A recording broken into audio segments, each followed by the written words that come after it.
Kalau mantan istri mau renovasi rumahnya, kayak mau jual rumahnya, kayak mau bawa masuk siapa, kayak gitu, tuh terserah dia.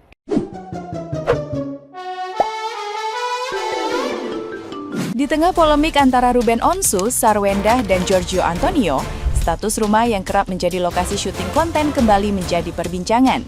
Sorotan muncul setelah Giorgio beberapa kali membuat materi promosi di properti tersebut dan memicu berbagai spekulasi publik. Menanggapi hal itu, pihak Sarwendah menegaskan bahwa status rumah tersebut telah memiliki kejelasan dalam pembagian aset pasca perceraian.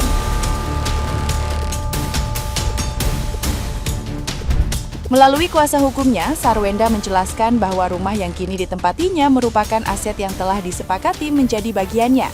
Karena itu, anggapan bahwa Giorgio menggunakan rumah milik Ruben dinilai tidak tepat. Pihak Sarwendah juga menegaskan rumah tersebut dipersiapkan untuk masa depan anak-anaknya. Selain itu, tudingan eksploitasi anak saat siaran langsung dibantah karena kehadiran mereka disebut sebagai bagian dari aktivitas keluarga sehari-hari bersama.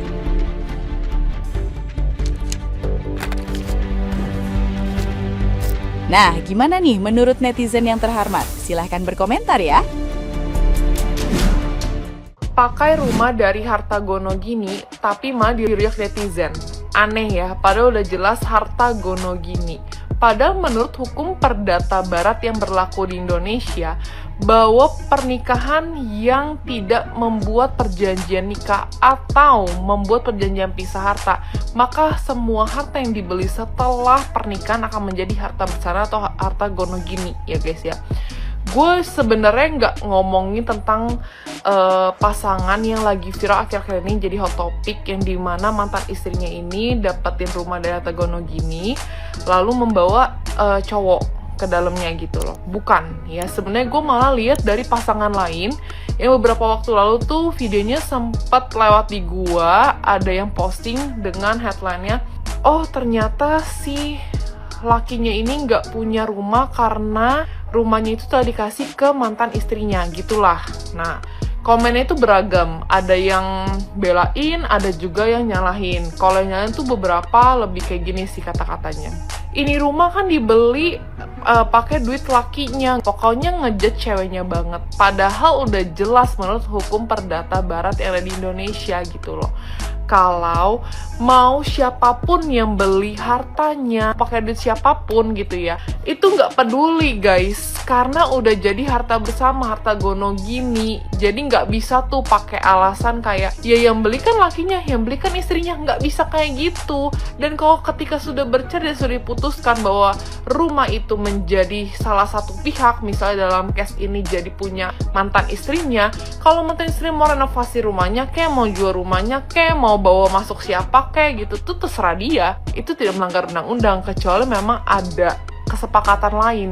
Kayaknya netizen tuh kalau emang nggak suka tuh nggak suka itu ya, sampai celah kecil aja itu tuh dicari tahu dan digoreng sama mereka gitu loh. Tapi gue cuma mau bilang sih kayak coba kalau kalian dibalik gitu, kalian di posisi jadi mantan istrinya, kalian udah cerai, kalian dapat harta gono gini berupa rumah, kalian mau apa-apain rumah ini, lalu kalian dirujak sama netizen, kan aneh, itu nggak make sense guys. Kalian tuh udah jadi punya dia, kepemilikan dia secara hukum ya. Gue nggak bilang, gue tidak membahas tentang saat salah satu pasangan nih secara general aja gitu ya.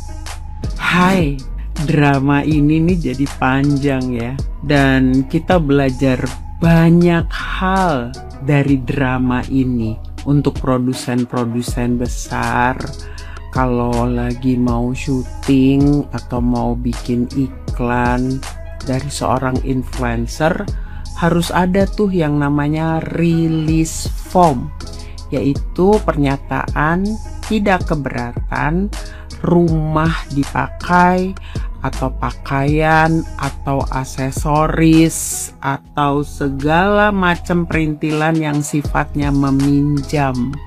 Harus ada release formnya. Jadi kalau nanti ada sindiran-sindiran penggunaan rumah, penggunaan mobil, penggunaan baju atau aksesoris, setidaknya produsen aman karena sudah pegang surat release form. Juga kalau pakai influencer, saya sarankan jangan lihat trennya aja atau sekedar followernya banyak, tapi harus dinilai potensi berbahaya dari seorang influencer. Dilihat perilakunya, kebiasaan buruk, hubungannya harus jelas, pacarankah, suami istrikah, atau hanya teman saja. Kalau dia ngeklaim CEO, lihat dong mana buktinya kepemilikan perusahaan. Itu namanya kredibilitas. Dan untuk influencer-influencer yang mau di-endorse, silahkan. Tapi pelajarannya hati-hati dalam bertutur kata, atau bertindak, atau bercanda ketika live. Dan seluruh tim harus punya attitude yang baik. Untuk apa? Untuk mendukung sang influencer, si penghasil uang. Kalau nggak berantakan dan nggak rame, kita nggak belajar apa-apa. Kau tuh tahu kalau gue bilang, ya nggak ada CEO yang kami tahu sejauh ini tahu, baru kau lah itu. Ya, itu pun predikat CEO entah dari mana kau dapat. Ya, lagi rame orang pada ngebahas ya kelakuan CEO tersayang kalian, alias idola kalian.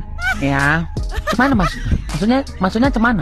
Janda rasa gadis atau janda gadis atau gadis janda, gimana itu maksudnya?